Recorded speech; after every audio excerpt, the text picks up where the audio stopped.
Hi everybody, welcome to this week's My Chronic Migraine Life.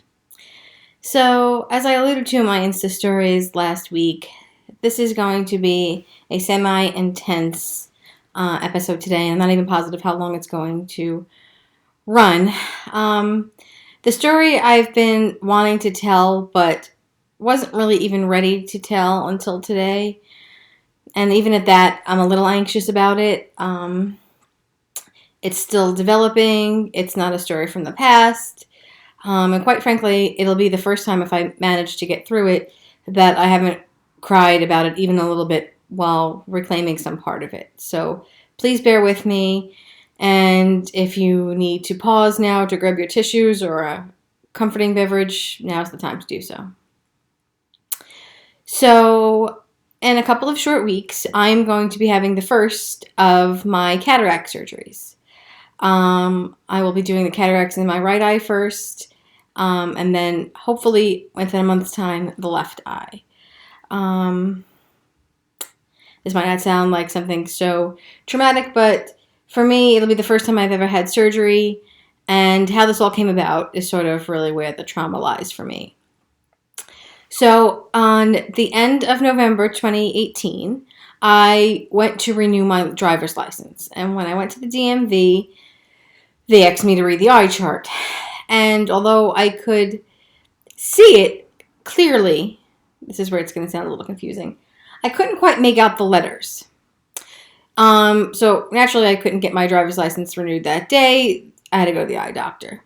Okay, no problem. I need to set the scene for that time in my life. I had a lot of stress. My mother was recovering from open heart surgery, doing well, but nevertheless, it had been a couple of chaotic months. I was finishing weaning off some of my really strong preventative daily medications that I was taking for my migraines. I wasn't completely off them yet. I was still taking blood pressure medicine as a preventative. But had just experienced 6 months of kind of hell. I was weaning off a Fixer, which is an antidepressant, and some other really strong medications. The Fixer I was on, I don't remember the dose offhand, but a couple of 100 milligrams. And so that weaning process was really long, and there had been some hiccups, and I was really sick. My stomach was a mess. My head was a mess. It affected my thyroid. I already have thyroid problems, and that seemed to throw it off balance even further. It was just chaotic, and my body was just starting to sort of, physically anyway, put itself back together. And so between the physical and the emotional season of my life that really was intense, I was just looking forward to it being over. Okay, so now I have to go to the eye doctor. Not a problem. I assumed I need some sort of reading glasses. I mean, at that time I was 36, so really not such a leap. Okay, fine. Make the eye doctor appointment. I go to the eye doctor, I should say, and I do the vision test there. And if anything, it's worse. The lights in the room where they do the vision test are incredibly bright, and now my migraine brain does not care for that. I've always had a problem with the eye doctor when it came to my head. I used to have an eye doctor at the same place who was very sensitive to my migraine brain. He would use a blue light to look into my eyes instead of a bright white light because I was a little bit more head friendly. But regardless, when I go to the eye doctor, just from the tests and the looking and the drops and the whole bit, my head always goes bananas, so I don't look forward to it. Nevertheless, that doctor had left. I'm seeing somebody new, and I go through all the tests, and even like the guy that does the vision, of course, is not the actual doctor, is like, you really can't see that? How about now? And, they put the corrective lenses or whatever to test them out, and that didn't work either. He's like, you still can't see? I'm like, it's not any better. I don't know. He seems puzzled, but I ignore it because whatever, right? Who is he?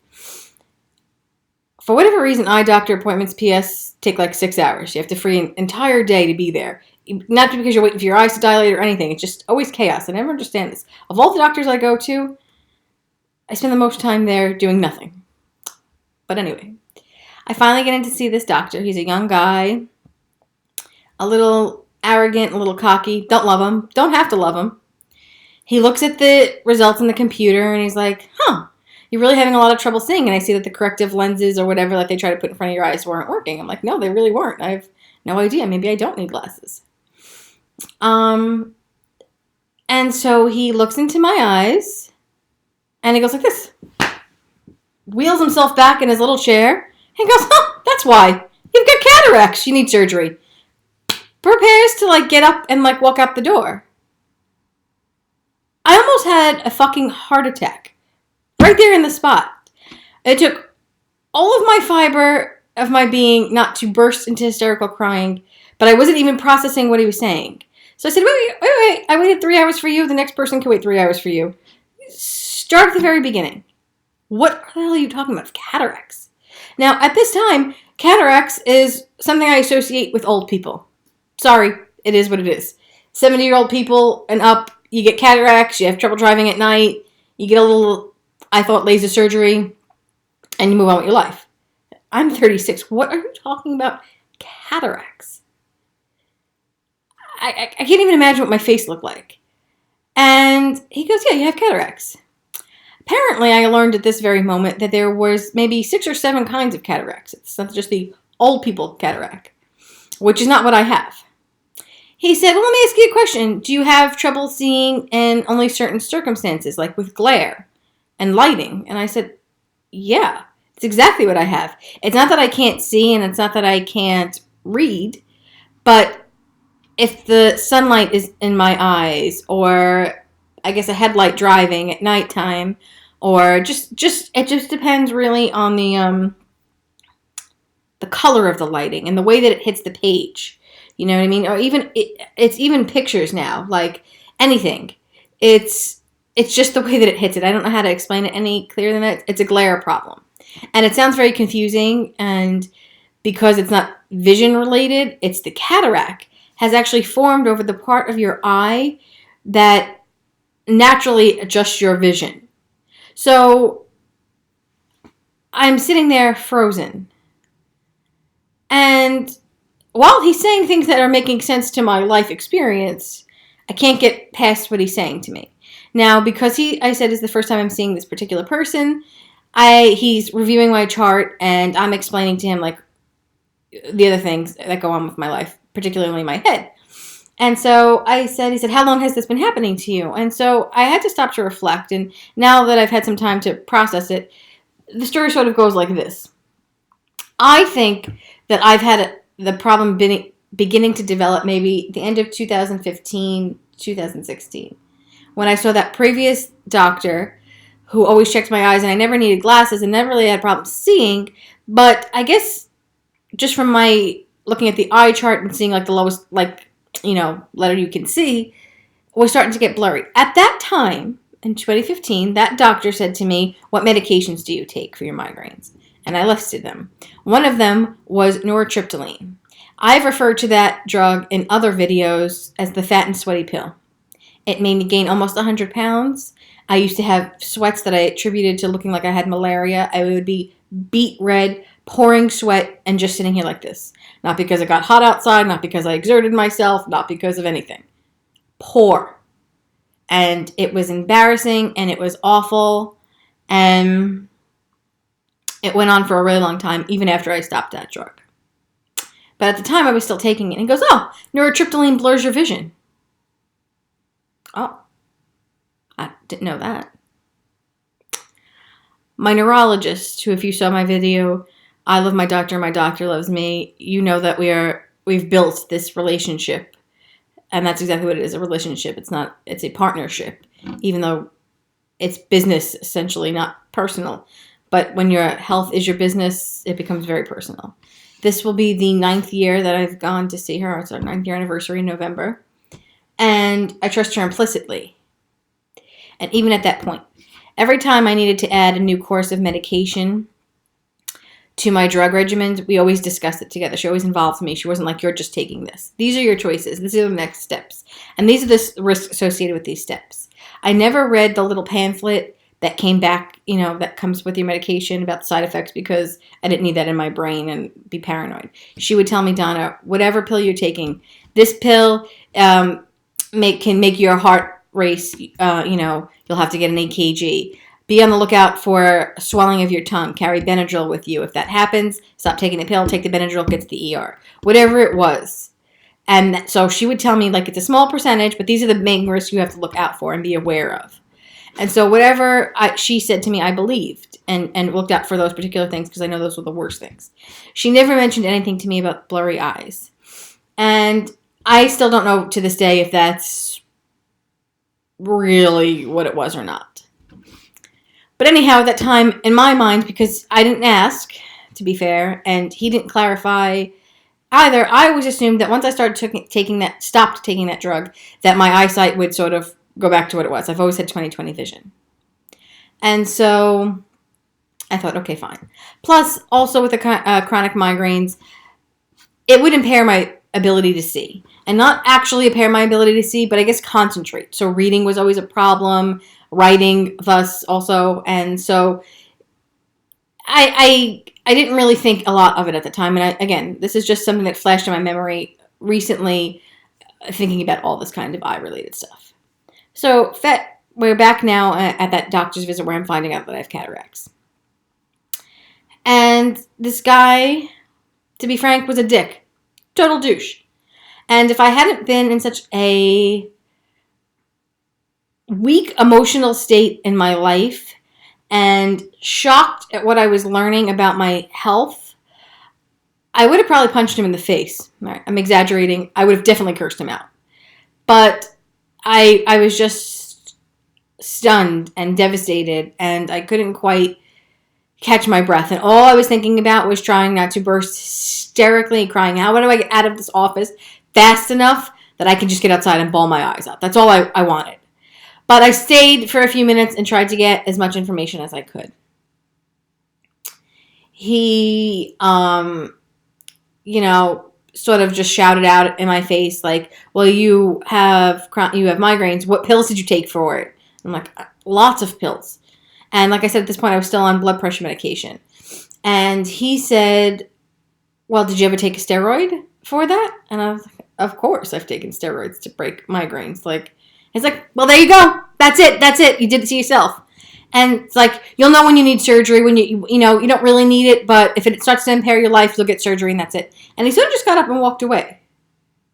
Signed the DMV form, mind you, because as long as when it got worse or I came back in 6 months or whatever the deal is, we'll figure it out. And just walked away. And that's what did me in. I got the fuck out of that building. I went outside and it was a fucking free-for-all. Free-for-all. Actually, so much that I forgot to pick up the fucking DMV paper that I went there for in the first place. My mother was on her way to get me, which is pretty close to my house, but because of the dilation in your eyes and all that other stupid shit, I couldn't drive.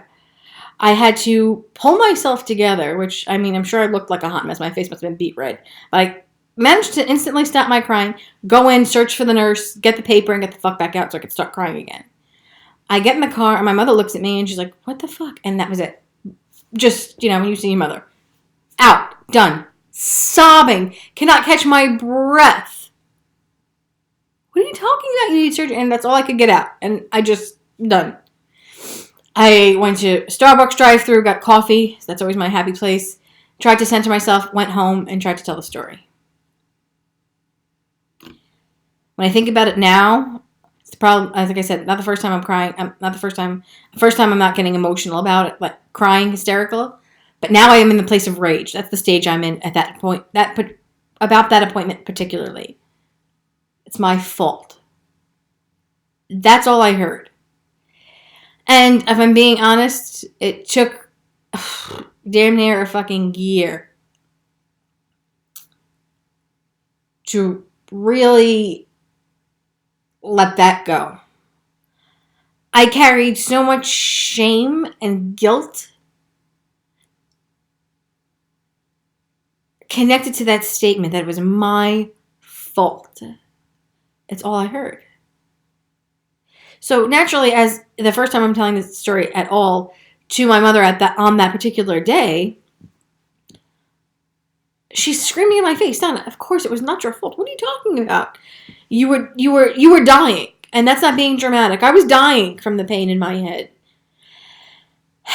And I recently reread a blog I wrote in 2013, which happened to be one of my most awful years in terms of pain. And reading it sort of instantly took me back to that vicious cycle of just trying to function and not being able to, and not being able to explain how sick I was. And it really, reading it even took me down a little bit of a rabbit hole for a minute. Like, wow.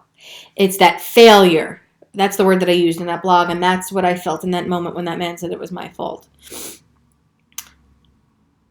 Failing. I'm failing at life. I'm failing at keeping myself well enough to do basic human things.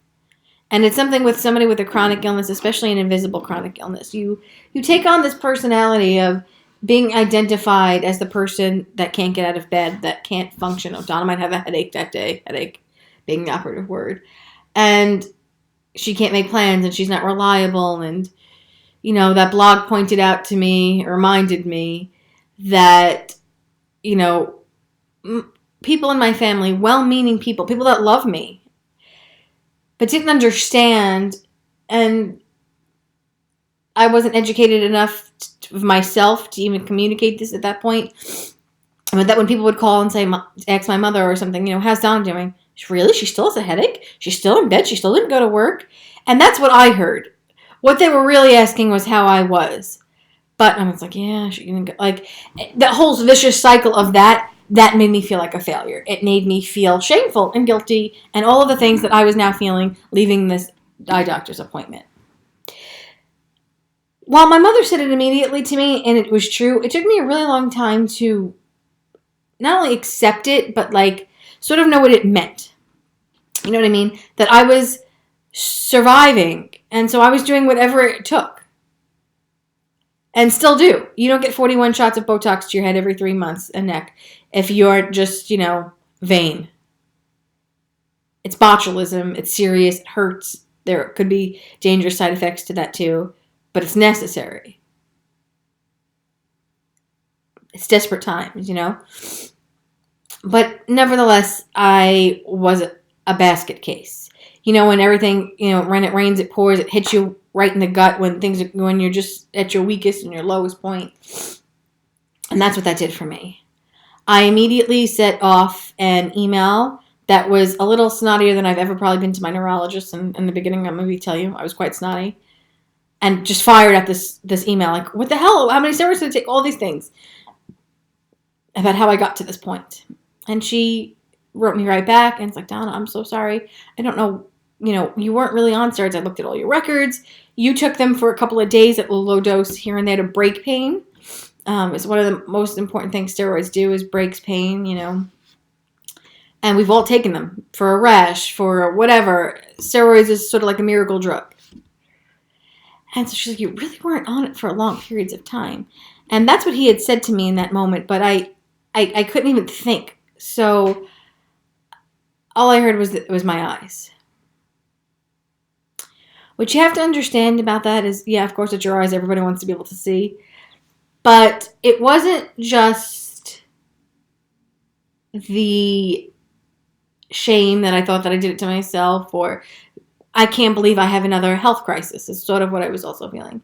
But what I was also feeling as I was tying it to my head and my medications, that motherfucker, my chronic migraine life has now taken something else away from me.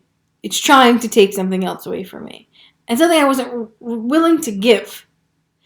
And so I was just pissed and devastated and all of those things that you can't even sort of put into words. It also is giving me major PTSD in the very, very beginning of my chronic migraine life. When I first went to see my current neurologist in 2011, I had already been seeing somebody else for 2 years that gave me fentanyl and all sorts of inappropriate medication and was a disaster. Until I had gone to the headache clinic at Montefiore, where I met the doctor I see now.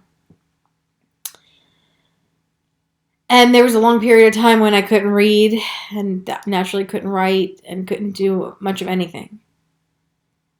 And in that moment when I knew I needed eye surgery, it all came flooding back. And I've been carrying with me for well over a year.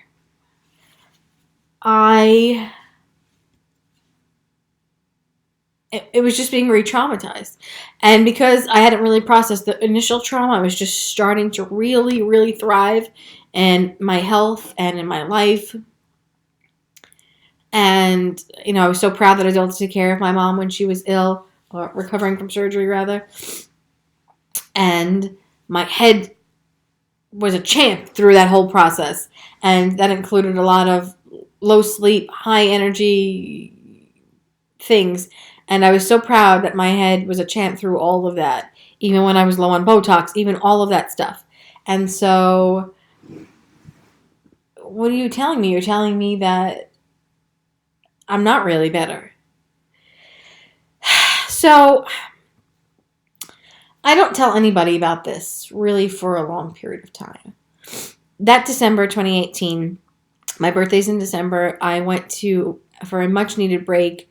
My parents sent me to visit my best friend in Phoenix, Arizona, for a little weekend getaway, celebrate my birthday, as a thank you for taking such good care of my mom. And I really, really needed a break. So I went. I had a great time. One of our late night chats over some wine, I sort of tell my friend this. I don't explain any of this other stuff that I'm feeling. I just tell her the basics. And she says what everybody says, and she means well, and it'll be fine. You'll deal with it when you have to. Okay. What I don't tell her then, and still probably haven't until she sees this video, is that it was already affecting my life. I had no idea how much worse it would get, but it was affecting my life.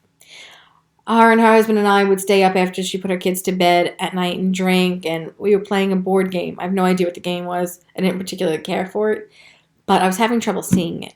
We were playing on her dining room table, and there was this big bright light, and I couldn't see the opposite side of the board for whatever it was. And I was trying to mask it and hide because I felt embarrassed. Instead of saying, I can't see that, I don't know what that says, I hid it. I buried it way down deep. And because it was such an emotional trigger for me, until maybe this past summer, did I not even tell anybody else. My immediate family knew, and that was it. Because talking about it unleashed this wave of emotion over me that I couldn't even begin to process. I couldn't even get a grasp on what the reality was. I went back for a 6-month checkup to see if the cataracts got bigger. I don't know. And this time, still a jerk, but I brought my mother with me for information. I had a legal pad-sized list of questions. I had Googled some of it, but, the web is a bad place to be when you're looking for serious answers. I have a medical professional in front of me, and I still waited 3 hours to see him, even though I wasn't doing any testing. I have a kind of cataract. The initials are PSC. I still don't remember what it stands for. It's a crazy long name, but it's the one associated with glare problems. He's never seen anybody with my age in it. Again, this fucking steroid use. And now I want questions. I'm a person with detail and information. Though he wouldn't be the person that did the cataract surgery, I wanted to know what that entailed. I wanted to know what it looked like, what it would feel like, what it would sound like, what it would smell like. I wanted all of that. His response to me, I fucking kid you not, he says, Google it, YouTube it. YouTube it. I don't know what the fuck surgery looks like. I could YouTube my mother's heart surgery too. Doesn't mean I know what I could do it. What are you saying? Google it. I said, so this is where a little bit of real Donna came back out. I said, Google it. I'm sitting here. I want the information. He gives me a little bit of information. I'm unsatisfied with this. We walk out. My mother turned, and I should have known from my history with my head. You need to like your doctor. You need to feel comfortable. You need to be able to ask questions. All of those skills that I gained from finding the right neurologist for me was the skills I used to find the right heart surgeon for my mother, dentist, anything going forward. But because they hit me in a weak spot, in my blind side, literally, I didn't see it coming, and I didn't know how to get back into my own self. And so again, you'll know you need surgery when you need it, when you feel like you stop driving because of it, and you do all these things. And I was like, what? And my mother says, Donna, you need to find a different doctor. And I was like, you know what? You're right. He's not even the fucking cataract surgeon. He's a dick. I hate him. And I'm over it. and I want to make sure that he's right. I never really thought he was wrong because a lot of the things he initially said to me made sense about my vision. But at that point, I was nowhere near emotionally prepared to have surgery, and I didn't know that I was physically ready. You know, they always say you have to wait till it gets really bad or it's impeding your life. But again, you don't need it to have the surgery if you're comfortable, whatever it does to your vision. My kind can be especially fast-paced, progressive, and that's what it is. I started to come into myself and a little bit into my power. I guess that was June. I saw him over the summer. I started to tell more people. I started to take ownership of it. For me, when I'm able to tell my narrative, to tell my story to myself and to others, and to feel in control, that's when I can accept things and move through it and heal, is what I've learned. Of all these years of talking myself off the ledge and only putting into what I preach here into practice, has where it's really come into play for me. With that, I take the summer sort of off and am sort of searching for doctors. I've made appointments at other places that I walked out of because I didn't like the scenario or the doctors, and I finally find myself sort of back at where I began. I'm at a loss to where to look for. If you search for cataract specialist, 1,000 things will come at you, even under your health insurance, even under everything. And I decide, because where my comfort level lies, though my neurologist no longer works for Montefiore, I still see her. Montefiore has sort of been a safe place for me. It's where I found relief. It's where I found answers. It's where a lot of new techniques and cutting edge kind of things are. I returned there to see a cataract specialist in particular. I've gone there for all other kinds of things, so as people in my family, all of the different body types, parts and things that were wrong. So I felt like I would get answers there. And so my appointment was the day after Christmas. I was there at least 3 hours. This is the first time I ever had my eyes dilated to the point where I actually couldn't see. I never had such a thorough eye exam in my life, so I'm not even positive what the hell I've been doing all these other times. A young doctor, but very polite, very respectful, crosses his legs, sits back. I was like, I have a ton of questions, and he goes through them. He confirms the diagnosis, which at this point I now know is true. He explains to me what surgery entails, and a little bit of what the doctor previously had said to me is that the problem I was having, besides that I needed eye surgery, and no one wants surgery on your eyes, is that I would instantly have a vision problem once my cataracts are fixed. So I'm going to stop here and explain a little bit what cataracts are and the process, in case you don't know, because I did not know. Cataracts are the actual lens inside of your eye that allows you to see. A cataract is sort of like this film that grows over it with time, and it's a natural process. Everybody gets them. Not everybody needs surgery, even at an older age. It sort of depends. Typically, even, you only need cataracts for typical old age cataracts. You usually only need even one eye. One eye is worse than the other. I believe initially my left eye was worse, but now they're both gigantic, turns out. Gigantic. And on both eyes. When they don't do laser surgery for cataracts, spoiler alert.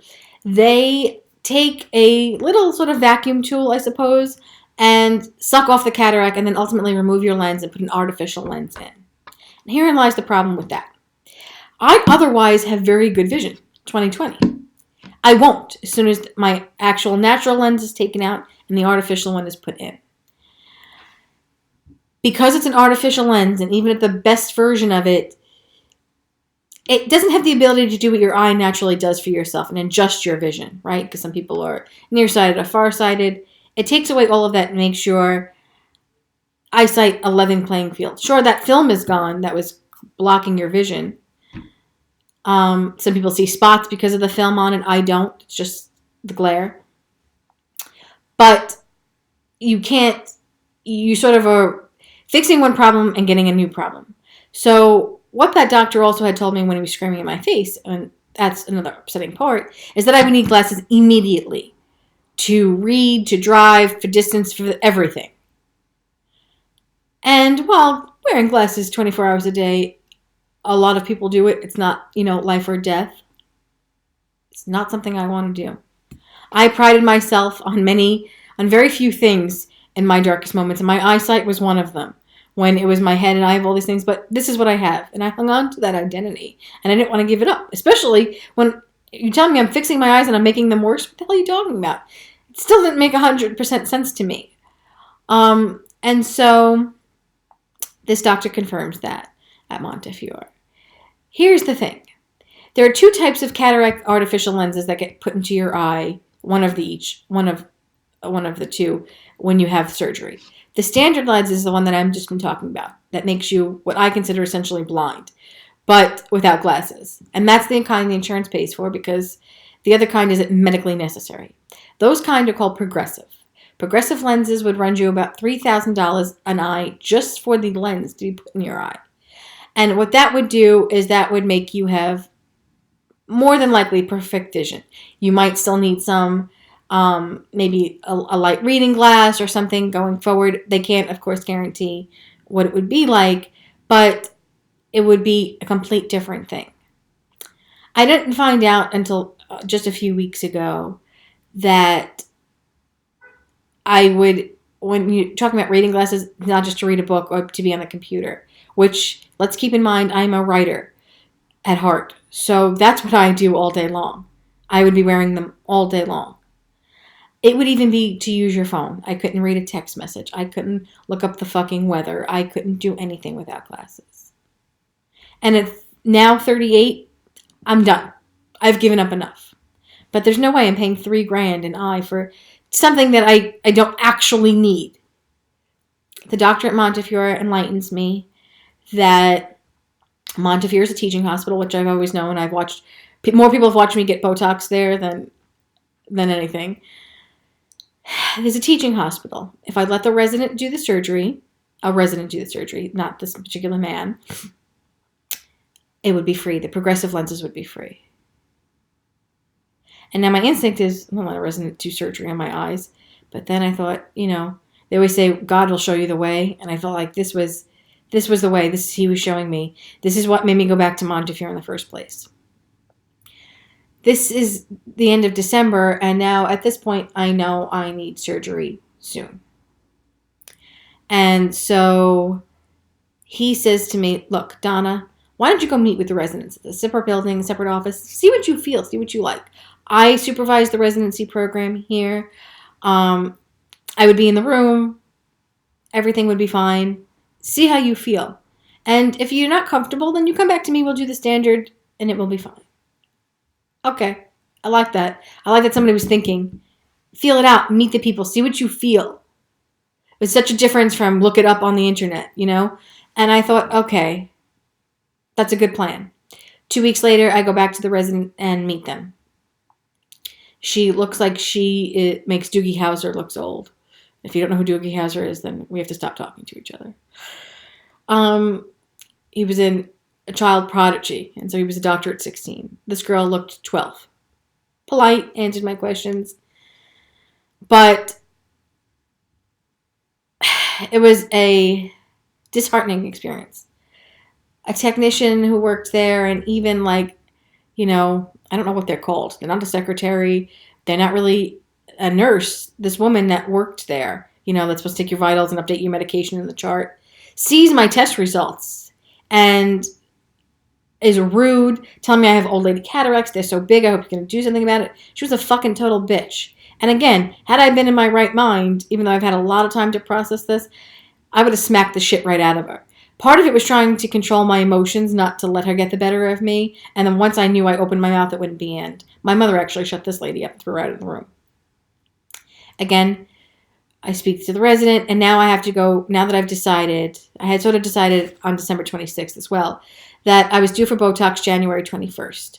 I didn't want to have eye surgery before that because I didn't know how it was going to affect my head. And I wanted to have all the tools at my disposal going into this, physically and emotionally.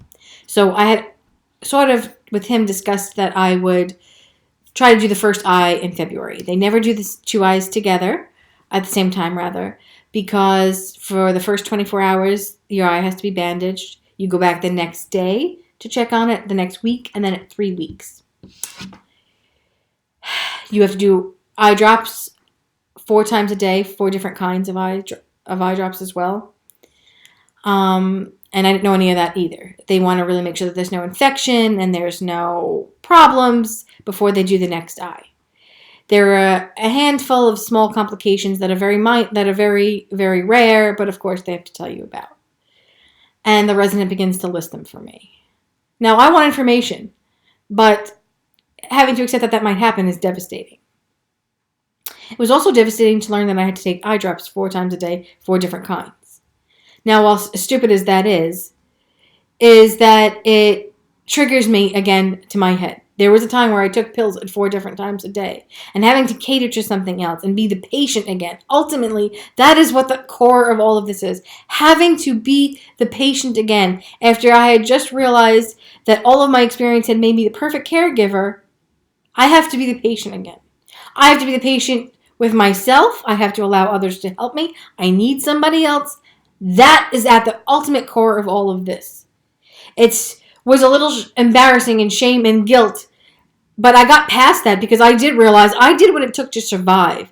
People that can't get out of chronic pain, they kill themselves. And that's the reality. I'm not saying I actually ever thought of it, but there are points that I wished I would have died. And so I did what it took to get to this place. And I'm stronger because of it. But I didn't want to be the patient again. I'm not the kind of patient where you have the flu and somebody brings you Gatorade. The kind of patient where I ultimately already am even before surgery.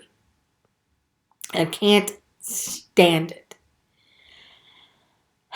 And so that's what I realize. I appreciate the risks, but I have no choice. And so we go through all of this. Now, in order to get ready for surgery at the same appointment where I meet the resident, they have to do all these like eye mapping tests and stuff to get the visual or whatever they need to do to the lens to get it to fit in your eye the day of surgery. So I do both eyes because we ultimately know that once this eye has healed, hopefully at the beginning of March, I'm doing the first eye at the beginning of February.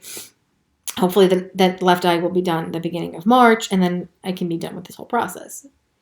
So that was fun for my head. Nothing but, pay attention to the flashing lights. I can't even tell you how bad it was.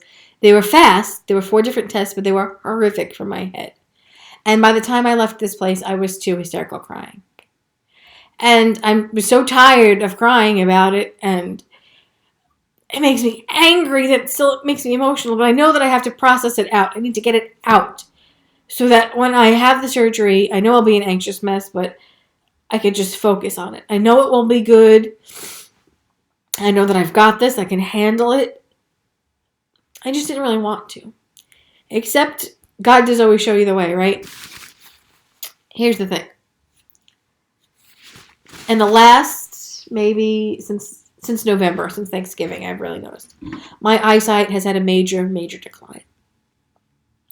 Even because of the lights that are on in my house right now, I'm having a problem seeing the computer. I realized it first when I took out old recipes to try to bake and I couldn't see them because I have fluorescent lighting in my kitchen, which I hate anyway, and I couldn't see the paper. The cataracts, the bigger they've gotten, the more they've taken a toll on my life and impeded my life.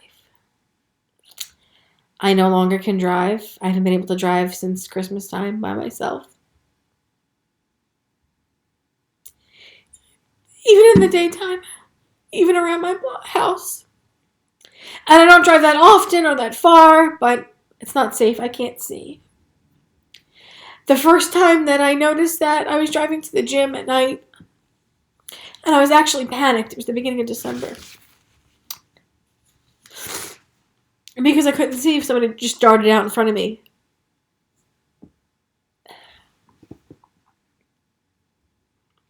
It's unsafe and it's unnecessary.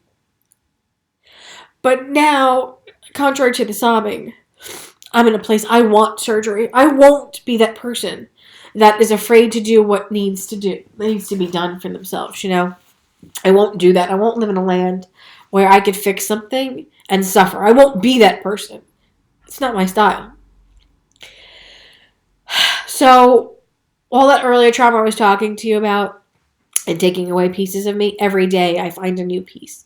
My eyesight is so bad that if you were sitting and directly in the dining room light in my house, I couldn't see the features in your face. I have a lot of trouble reading, a lot of trouble writing. It slowed me down a great deal, and I hate that. I hate all of it. But now I want it done. Like, if I could do it today, I would do it today. I am ready to be better. And I always hated this thing. I wasn't ready mentally either for surgery last year. And I always hated that it was hanging over the new year. I know it's idiotic. But I like to think of a new year as a clean slate. And knowing that it was looming in the beginning of the year sort of bothered me. So I have to change my perception of things too. Like, literally. I have to stop looking at it this way. I'm going to look at that I'm getting better at the beginning of the year, that I have the rest of the year to finish writing the books that I've started and all the things that I want to do, that it's getting in my way. I won't allow that. And now that I have a way to get the progressive lens, I'm done. It's just a lot. It's just a lot. And I feel like each day is getting worse and worse and worse. So I'm taking places I can't. The not driving and the not reading and the writing just in me in. The not driving hurts my spirit a lot. But it will get better, and I know that it will. And I'm trying to look at it as like, it's just the first week, try not to get an infection and all that kind of stuff, and I can get through it. The ironic part is that one of the drops is prednisone, which is a steroid that I have to put in my eye. And the irony of that is just not lost on me. I went to see my neurologist and got my Botox at the end of January. And I spoke to her. Since that erratic email I sent her, I've seen her several times. And of course, she's always asking and checking on me. And we know, while we don't know why I got the cataracts, there's no perfection answer. There is no real reason that would ever be satisfying, right? It doesn't matter if it was the drugs or not. My neurologist and I both think it was the antidepressants. There's no science. There's no research on migraine drugs. There are no real migraine drugs until very recently. Those injections that you see commercials for. So you take drugs from other illnesses because they have the side effect is that they might reduce migraines. So you take antidepressants, you take epilepsy medication. You do Botox, which wasn't created for migraines, right? That was just a happy accident. That was for vanity. So, like, there's even more money put into cosmetic procedures than there is to migraine research, and that is a big problem. So that's my theory. The other part of this is I've learned to establish my own narrative and feelings about it, is that as I tell people, and I'm open about it now, obviously I'm sharing with the world, I don't feel that shame and guilt anymore because it's just something that happens. Life is something that happens. But people don't know how to respond to the information. And that's what I want to really convey here. I ultimately know there's nothing perfect that somebody could have said to me that would have made me feel better. A simple acknowledgement of that it's something that I have to go through in my own way, and that, not that you're sorry to hear it, I don't need pity, I don't need any of those things, but compassion is always nice. Thinking of you, fine. Cheerleading, it's going to be fine. You're going to be better than ever. Excellent. What I don't need, and what no one needs with a chronic illness, let alone this special circumstance, is the examples of the way it can go wrong or that it's no big deal. This is the other problem. Without all the spiraling I've done to myself and the PTSD I felt because of my prior illness, I want to be very clear and very strong in this communication to you. I know I sound stuffy because I was getting all teary. Is that I don't need to hear your 2 cents. I don't want to hear that your mother's best friend, sister's, cousin's, uncle twice removed in North Carolina had eye surgery and it went terrible. I don't need to hear that. I don't need to hear that your 70-year-old sister had cataract surgery and was fine. She was fine the next day. I don't need you demeaning me for feeling like it's a big deal, because it is a big fucking deal. It's happening to me. It's the first time I'm having surgery, and it's 2 separate surgeries. It's my eyes, and it ain't really any of your business. If you don't have something constructive to say, I don't want to hear it. And I, of course, can't speak for all people, but I'm speaking for me. I don't want to hear why it's not a big deal to you. This is why it's a big deal to me. It is my life, my chronic migraine life. You have not walked in my shoes. The people that are spouting this information have not gone through what I've gone through. They've had their own struggles, their own challenges, but I don't dismiss it. Dismissing me and dismissing my pain and my upset level at this dismisses the fact that it's valid. And that's what I could never stand in the early days of my chronic migraine life. Questioning how I was doing with a hint of why aren't you functioning in the underlying message is dismissive. And in some ways, it's more powerful and hurtful than not acknowledging that you're sick in the first place. And that's my message here ultimately. Don't dismiss your own pain, especially, and the outside world's acknowledgement of it.